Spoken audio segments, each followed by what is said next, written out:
Ipinagdiwang ang second Sumaya Festival ng Tribong Obo Manuvo sa Davao City kung saan binigyang halaga ang pangangalaga sa kalikasan. Tunghayan sa report ni Kent Abrigana ng GMA Regional TV 1 Mindanao. Nagpakitang gilas ang mga tribong Obo Manuvo sa iba't ibang tribal games sa selebrasyon ng ikalawang Sumaya Festival sa Barangay Tambobong sa Davao City. Tulad na lang ng karang. May mga moderno rin na palaro, katulad ng basketball.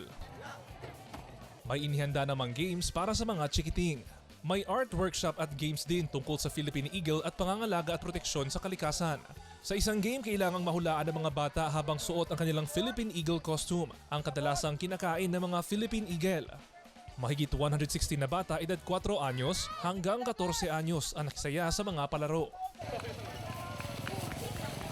Nagpakitang gilas naman ang ilang chikiting sa kanilang talento. It will bring out creativity sa kada isa kay we know nga kaning mga bataan naapod sila'y potential, no? Nasa sila'y mabuhat. Si Lola Merlin, masaya para sa kanyang 4 anyos na apo. Oh, nalingaw pod. Makaapil pod sila ko andere. Nang dula nila, nang katanaw pod sila.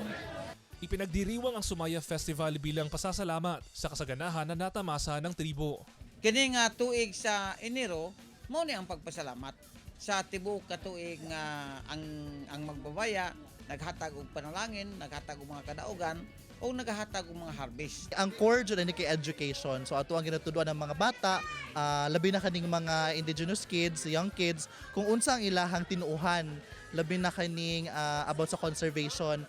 Mula sa GMA Regional TV, 1 Mindanao, Kent Abrigana, nagbabalita para sa GMA Integrated News.